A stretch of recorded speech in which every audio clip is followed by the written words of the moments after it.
டேய், சந்தோஷப்படுறது கோவப்படுறது இதெல்லாம் செஞ்சாதானடா மனுஷங்க? இல்லடா, நீ ரொம்ப அதிகமா பண்ற. ஒரு மாதிரியா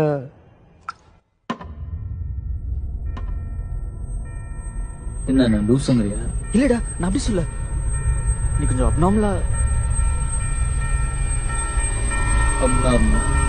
மச்சான், நீ கோவப்படாத. போதும், இதுக்கு மேல எதுவும் பேசாத. மச்சான், நான் சொல்றது கொஞ்சம் கேளு. நிறுத்துறா. இல்லடா, ஏதோ பைப்போலர் டிஸார்டர் அது இதுன்னு. மச்சான், நீ ஒரு வாட்டி என் கூட வந்தேன்னா சொல்லி கொஞ்சம் கேளுடா.